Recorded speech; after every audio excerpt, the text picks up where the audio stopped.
Bismillahirrahmanirrahim. Alhamdulillah, wassalatu wassalamu ala rasulillah wa ala alihi wa sahbihi wa man wala wa ba'du. Saya Adi Hidayat. Saya dilahirkan di Pandeglang 11 September tahun 1984 dari seorang ayah. Beliau bernama Bapak Warso Supena. Beraktivitas keseharian sebagai wira swastawan, juga mengajar di musola di dekat rumah bernama Baitul Ikhlas. Dari kecil saya selalu dibawa oleh beliau dalam pengajian-pengajian beliau, dan beliau meninggal dunia ketika saya masuk pesantren dalam usia kurang lebih 13 tahun. Saya dilahirkan oleh seorang ibu yang sangat tangguh. Beliau bernama Ibu Hajar Rafia Akhyar, yang berjuang sangat luar biasa dengan tenaga, keringat, darah, air mata, dengan pendidikan yang sangat luar biasa, perhatian yang sangat tinggi, sehingga bisa melahirkan putra dan putri yang sejauh saya ketahui cukup tangguh untuk menjalani tantangan-tantangan kehidupan sampai dengan masa kini.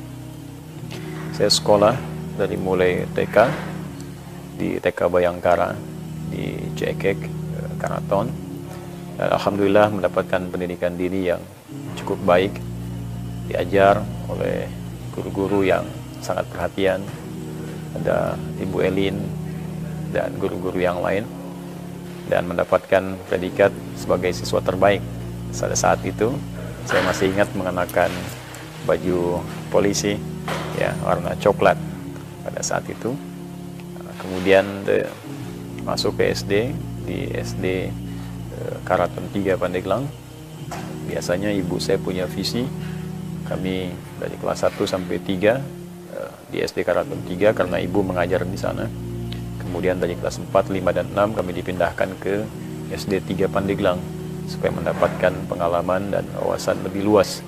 Ya, khususnya barangkali ketidakadaan ibunda mengajar di tempat itu akan membuat kami lebih terbiasa dan beradaptasi dengan lingkungan tanpa pengawasan orang tua secara langsung. Selanjutnya kami menempuh pendidikan di Pondok Pesantren Doarkom Muhammadiyah Garut, setingkat dari Tsanawiyah sampai dengan Aliyah.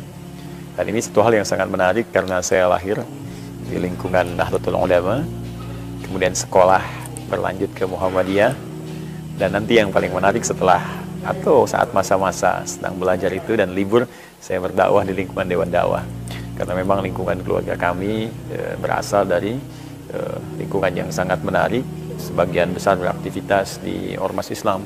Ada yang di Nahdlatul Ulama, ada yang di Muhammadiyah, ada juga yang di Dewan Dakwah, bahkan nanti ada relasi juga ke Persis atau Persatuan Islam, yang kemudian pada akhirnya berkumpul di Majelis Ulama Indonesia. Saya selesai di tahun 2003 di Pondok Pesantren Doarkom, juga mendapatkan prestasi sebagai santri terbaik pada saat itu. Alhamdulillah bisa dipertahankan dari TK, kemudian SD, sampai juga dengan lulus pesantren setingkat SMA. Lalu saya mencoba untuk melanjutkan studi ke Timur Tengah, mengajukan kemudian permohonan untuk melanjutkan studi di Madinah Al-Munawwarah, namun terjadi sebelumnya bom Bali sehingga kuota semuanya ditutup, dan alhamdulillah saya diterima di Fakultas Dirasat Islamiyah wal Arabiyah, FDI dikenal, ya, salah satu fakultas khusus yang bekerja sama dengan Kairo, Al-Azhar Mesir, bertempat di Win Syarif Hidayatullah Jakarta. 2 tahun saya belajar, kemudian berlanjut ke Tripoli, Libya, mengambil jurusan bahasa dan sastra Arab. Ini saya ambil bukan karena sekedar ingin belajar bahasa, tapi memang rasa cinta saya terhadap Al-Quran yang sangat tinggi. Saya ingin mengetahui isi kandungan Al-Quran, dapat mencintai Al-Quran lebih dalam, mengamalkannya, dan berbagi dengan lingkungan sekitaran, baik di Indonesia ataupun di luar Indonesia. Ini yang menjadikan saya ingin mendalami bahasa Arab lebih jauh untuk bisa memahami dan mengajarkan isi Al-Quran dalam kehidupan. Kemudian di Tripoli, alhamdulillah saya belajar cukup serius dan juga mengikuti beberapa talaqi terhadap masyayikh, guru-guru, tokoh-tokoh ulama dunia. Saya belajar tafsir di Al-Azhar ya bersama Syekh Muhammad Pontawi kalau itu beliau masih hidup.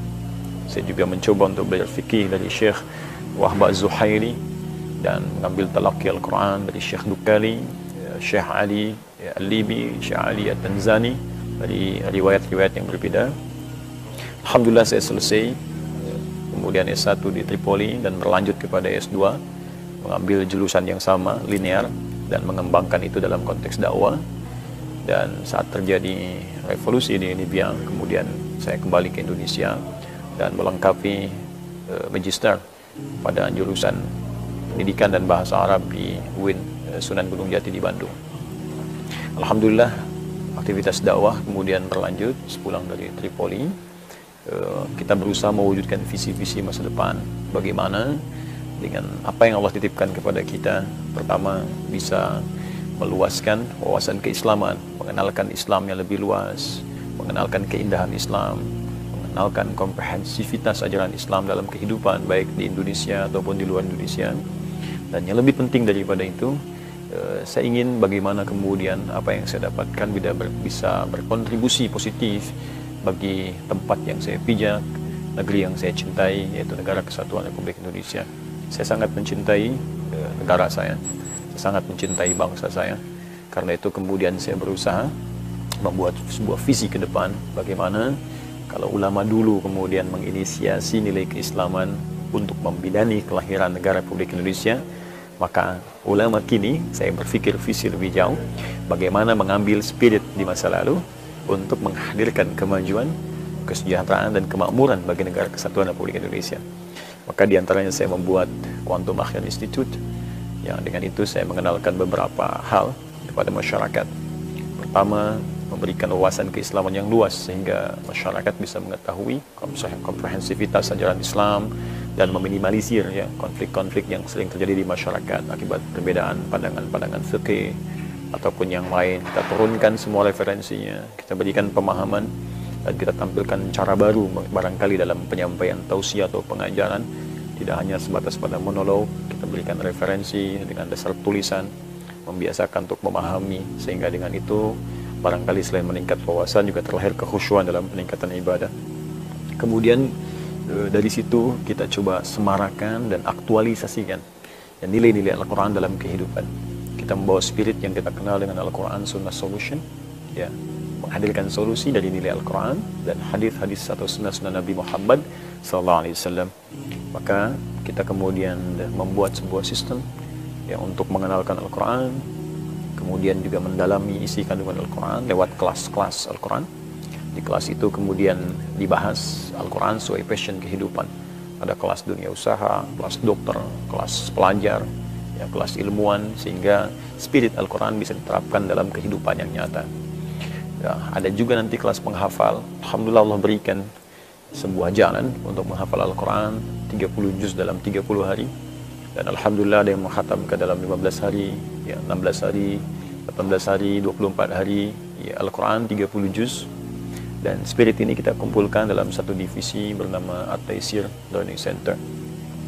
Dan diantara itu yang coba kita lakukan juga, bagaimana kemudian menyampaikan risalah Islam sehingga diterima dengan baik oleh masyarakat, yaitu salah satunya kita mengkampanyekan nilai kedamaian Islam, nilai persahabatan dalam Islam, dan nilai kerukunan dalam Al-Quran dan Sunnah, sehingga kesan-kesan Islam saat ini yang dikesankan dalam tanda petik Islam identik dengan radikalisme, terorisme, nah itu bisa kita kikis dan kita tampilkan yang sebaliknya, yang sesuai dengan tuntunan yang nyata dari Al-Quran dan Sunnah Rasulullah SAW. Kurang lebih itu yang saya kerjakan saat ini, dan ide-ide tadi tidak hanya dituangkan dalam bentuk ceramah, pelatihan, tapi kami tuliskan juga dari beberapa buku-buku yang kurang lebih sampai saat ini ada 15 buku yang sudah saya tulis, ya, di luar tentunya karya tulis ilmiah atau makalah-makalah yang tersebar yang pernah kami kemudian tuliskan. Ya, ada yang berbentuk bahasa Arab, juga bahasa Indonesia. Dan saya bermohon pada Allah Subhanahu wa taala, apapun yang kemudian bisa saya capai itu bisa bermanfaat, ya, menghadirkan ampunan Allah, dan khususnya memberikan pahala kepada ayah dan ibunda saya khususnya yang telah banyak berjuang untuk mendidik anak-anaknya. Semoga Allah muliakan keduanya, rahmati keduanya, dan menyatukan kami dan keluarga serta orang-orang tercinta di surga Allah Subhanahu wa taala bersama Rasulullah SAW. Ya, terima kasih. Dan sebagai penutup, saya sedang menikah. Allah karuniai alhamdulillah istri yang sangat setia, istri yang sangat cantik, istri yang sangat luar biasa, gigih dalam berjuang, Ustazah Sufaira, dan dikaruniai kami 3 orang anak. Muhammad Hamilul Quran, saya berharap dia menjadi seorang yang cinta dengan Al-Quran dan mengamalkannya. Yang kedua, perempuan Amelia Habibatul Mustafa, ya, Amelia yang saya harapkan Habibatul Mustafa menjadi kekasihnya Rasulullah SAW. Yang kedua ini saya harapkan menjadi penguat untuk sunnahnya. Dan yang ketiga, ya, Muhammad Abdullah Amali, ya, seorang yang saya harapkan mengumpulkan 2 nilai dari Al-Quran dan sunnah tadi dan menjadi pejuang dalam kehidupan. Assalamualaikum warahmatullahi wabarakatuh.